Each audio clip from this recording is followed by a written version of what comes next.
आपका अपने चैनल ई study online पे स्वागत है। आज से हम लोग रीजनिंग पढ़ना स्टार्ट करेंगे। जैसा कि हमारा पहला चैप्टर होगा इसमें असमानताएं, जो कि बैंकिंग एग्ज़ाम की दृष्टि से बेहद इम्पॉर्टेंट चैप्टर है।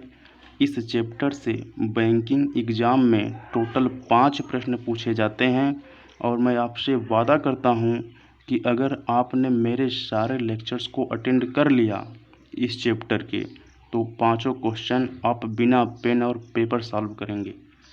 शुरू करते हैं इस चैप्टर को, असमानताएं, जिसका नाम है असमानताएं। असमानताएं।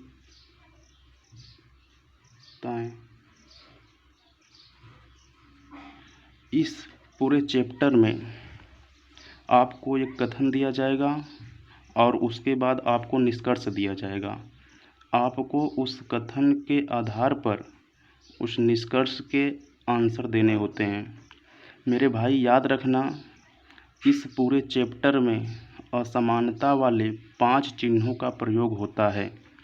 सबसे पहले हम उन 5 चिन्हों को पढ़ेंगे कि वो 5 चिन्ह कौन कौन से हैं। तो देखिए, और एक बात है कि आप इस जो मैं लिख रहा हूँ उस सभी को आप अपने नोट्स में लिखते जाइए, तभी आपको फ़ायदा मिलेगा।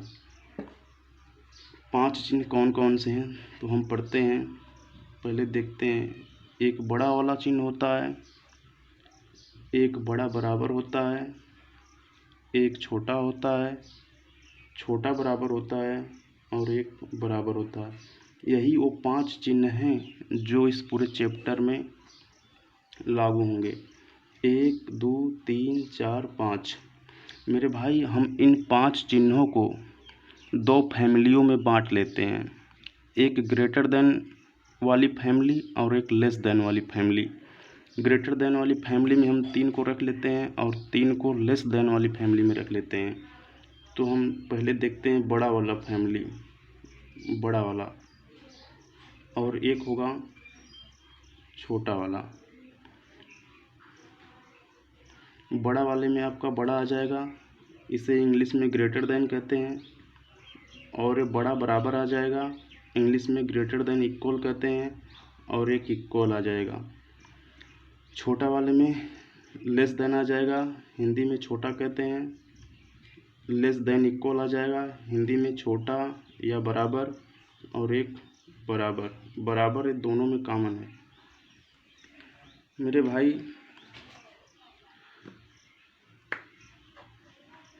इसका मतलब आप लोग समझ रहे हैं कि ये बड़ा चिन्ह है, और इस चिन्ह का मतलब होगा बड़ा या बराबर, बड़ा या बराबर, और इससे आप जानते हैं। और यहाँ पर जो ये चिन्ह है, इसका मतलब होगा छोटा या बराबर।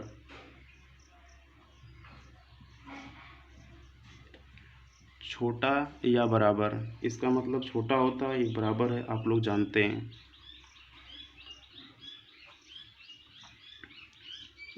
जिस ऑर्डर में ये चिन्ह आपको लिखे गए हैं यहाँ पे, उसी ऑर्डर में ये प्रश्न में होंगे।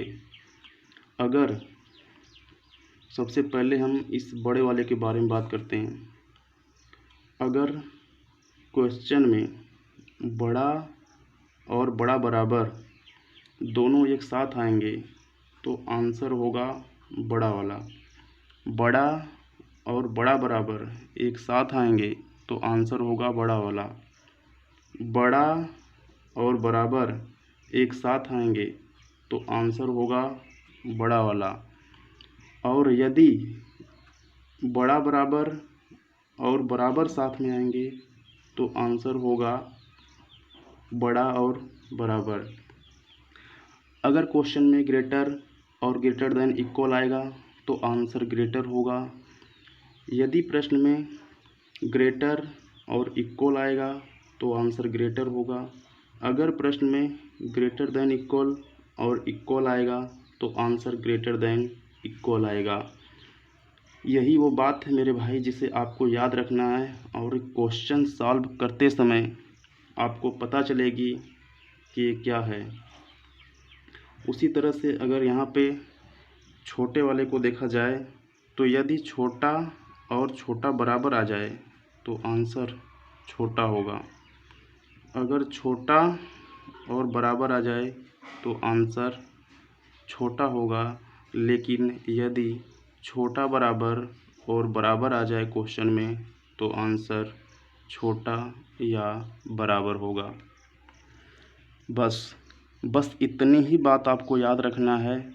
इसी के आधार पर हम पूरे बैंकिंग लेवल को बड़े ही आसानी से पढ़ेंगे। आपसे मैं वादा करता हूँ कि अगर आपने बस केवल इतनी ही बातों को मेरे समझ लिया तो आप बैंकिंग लेवल के क्वेश्चनों को भी without pen and paper solve करेंगे। हम लोग देखते हैं एग्जाम्पल में क्वेश्चन नंबर 1, और यहीं से अब क्वेश्चन का स्टार्ट होगा। क्वेश्चन नंबर 1, आपको एक दिया गया है कथन दिया गया है A is greater than B, A is greater than B, B is equal to C और C greater than equal D। इसी तरह कथन आपको एग्ज़ाम में दिए जाएंगे और उसके बाद आपको निष्कर्ष दिया जाएगा।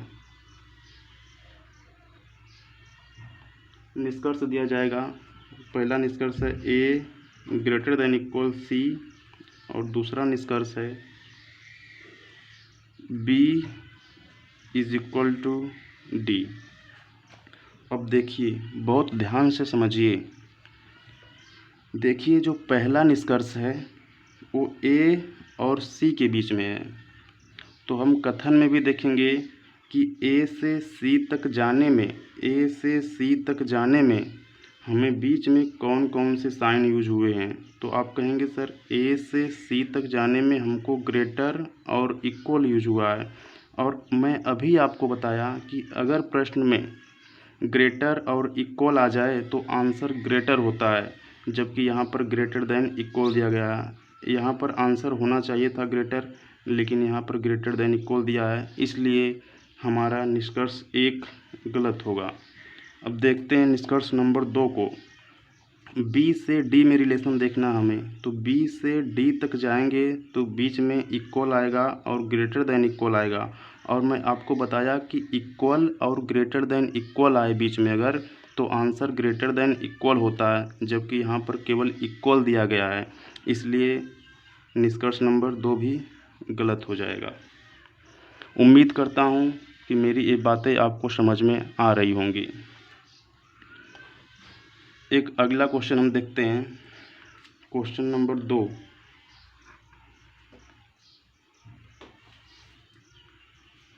कथन दिया गया है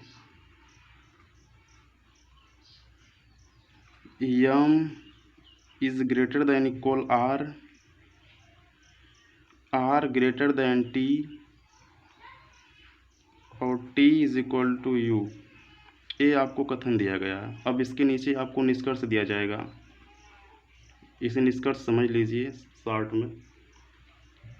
यहाँ पे है m ग्रेटर देन t, दूसरा निष्कर्ष है, ये पहला है, दूसरा है r ग्रेटर देन u। अब देखिए कि m से t, निष्कर्ष हमारा m से t के बीच में देखना है हमें, तो हम कथन में देखेंगे m से t के बीच में कितने साइन यूज हुए हैं। तो आप कहेंगे सर m से t के बीच में ग्रेटर देन इक्वल और ग्रेटर आया है, और आपको पता है कि ग्रेटर देन इक्वल और ग्रेटर अगर बीच में आए तो आंसर ग्रेटर होता है, जबकि बीच में ग्रेटर दिया भी गया है, इसलिए निष्कर्ष नंबर 1 सही हो जाएगा। दूसरे को देखते हैं। दूसरा निष्कर्ष हमारा है r और u के बीच में, तो हम कथन में देखेंगे कि r से u तक जाने में हमें बीच में कितने साइन मिले। तो कहेंगे आप कि सर r से अगर u तक जाएंगे तो बीच में ग्रेटर मिलेगा और इक्वल मिलेगा, और मेरे भाई मैंने पीछे ही बताया अभी कि अगर ग्रेटर और इक्वल साथ में आ जाएं तो आंसर ग्रेटर होता है, जबकि निष्कर्ष में दिया भी गया है कि answer greater or is greater than you, इसलिए ये भी निष्कर्ष सही है। उम्मीद करता हूँ कि ये भी आपको समझ में आया होगा। मेरे पास जगह कम होने के कारण मैं इसे थोड़ा से यहाँ पे एक क्वेश्चन लिखता हूँ, दिखाई दे रहा होगा। क्वेश्चन नंबर 3 कथन है, यम कथन है, सॉरी यम नहीं, U less than R equal T less than equal P equal S greater than equal Q greater U. ये आपको कथन दिया गया है। अब उसके बाद निष्कर्ष नीचे, निष्कर्ष number 1, U less than T, दूसरा है R less than equal P, और तीसरा है यस ग्रेटर देन यू। अब आपको देखिए, पहला निष्कर्ष है यू से टी के बीच में, तो आप यू से टी तक जाएंगे तो देखेंगे कि बीच में कितने साइन यूज हुए हैं। तो आप कहेंगे सर यू से टी तक जाएंगे तो बीच में 2 साइन यूज हुए हैं, एक लेस देन है, दूसरा इक्वल है। और आप अभी पीछे पढ़े हैं कि देखिए यहाँ पे कि अगर लेस देन और इक्वल आ जाए तो आंसर लेस देन होता है, और बीच में लेस देन दिया गया है, इसलिए पहला निष्कर्ष सही हो जाएगा। दूसरा देखेंगे आर से पी के बीच में, आर यहाँ पे है, पी यहाँ पे है। आर से पी के बीच में जब जाएंगे तो बीच में 2 साइन यूज हुए हैं। कौन कौन यूज हुए हैं? तो कहेंगे सर इक्वल यूज हुआ है, आर से पी के बीच में इक्वल यूज हुआ है, और लेस देन इक्वल यूज हुआ है। और इक्वल और लेस देन इक्वल अगर साथ में आ जाए, इक्वल और लेस देन इक्वल अगर साथ में आ जाए तो आंसर लेस देन इक्वल होता है, और यहाँ पर आंसर लेस देन इक्वल दिया भी गया है, इसलिए भी निष्कर्ष सही होगा। अब तीसरा देखते हैं यस से यू के बीच में, यस से यू के बीच में। तो सर यस से यू के बीच में देखेंगे कितना साइन आया है, तो आप कहेंगे सर यस से यू के बीच में 2 साइन आया है। मैं कहूँगा कौन कौन आया है, तो आप कहेंगे सर ग्रेटर देन इक्वल आया है और ग्रेटर आया है। और आपको पता है, यहाँ पर हम पीछे पढ़े हैं कि ग्रेटर देन इक्वल, अगर ग्रेटर देन इक्वल और ग्रेटर आए, ग्रेटर देन इक्वल और ग्रेटर आए तो आंसर ग्रेटर होता है, और बीच में ग्रेटर दिया भी गया है, इसलिए निष्कर्ष नंबर 3 ये भी सही हो जाएगा। अर्थात यहाँ पर 1 2 3 तीनों ही निष्कर्ष सही हैं। अब आगे देखते हैं, क्वेश्चन नंबर 4 में कथन दिया गया है, कथन दिया गया है ए इक्वल बी लेस देन सी और लेस देन इक्वल डी।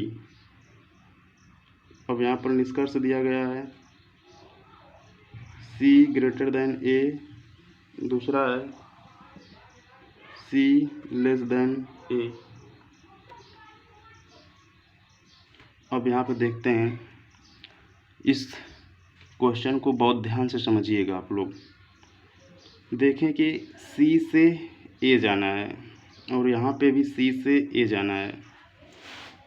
याद रखिएगा कि अगर प्रश्न में हम सी से ए विपरीत दिशा में आ रहे हैं, सीधे नहीं जा रहे हैं यहाँ पे, तो अभी तक हम जितने भी प्रश्न सॉल्व किए हैं उसमें हम सभी में सीधे इधर से इधर जा रहे थे, लेकिन हम यहाँ पर उल्टी दिशा में इस बार आ रहे हैं, सी से ए जा रहे हैं। तो जब हम उल्टे दिशा में आएंगे, सी से ए आएंगे, तो बीच में जो साइन होगा वो भी बदल जाएंगे। तो यहाँ पर जो लेस देन का साइन है वो ग्रेटर में हो जाएगा, और जो इक्वल है उस पर कोई प्रभाव नहीं पड़ेगा, वो तो इक्वल ही रहेगा। और आपको पता है कि अगर बीच में ग्रेटर आए और इक्वल आए तो आंसर ग्रेटर होता है, जबकि यहाँ पर सी ग्रेटर दिया भी गया है, इसलिए ये वाला निष्कर्ष सही हो जाएगा। लेकिन यहाँ पे क्या प्रॉब्लम है, इसे समझिए बहुत ध्यान से। अब यहाँ पे सी से ए जाएंगे तो साइन बदलेगा, लेस है तो ग्रेटर होगा, इक्वल पे कोई प्रभाव नहीं पड़ता तो इक्वल ही रहेगा। और अगर ग्रेटर और ग्रेटर, अगर बीच में ग्रेटर और इक्वल आ जाता है तो आंसर ग्रेटर होता है, जबकि यहाँ पर लेस देन दिया गया है। यहाँ पर मेरे भाई बीच में जो साइन है उन साइन को चेंज नहीं किया है, जबकि हम जब उल्टे दिशा में जाते हैं तो बीच के साइन को चेंज करते हैं, और इसलिए इस क्वेश्चन का आंसर एक गलत होगा, अर्थात केवल निष्कर्ष नंबर 1 सही है। बस आज हम लोग यहीं तक पढ़ते हैं, इसके आगे हम लोग अगले वीडियो में देखेंगे। जितना मैंने यहाँ पर बताया है इन सभी चीज़ों को आप बेहद ध्यान से पढ़िए और अपने नोट्स में लिखिए, और आगे देखिए क्या क्या सीखने को मिलता है इस चैप्टर में।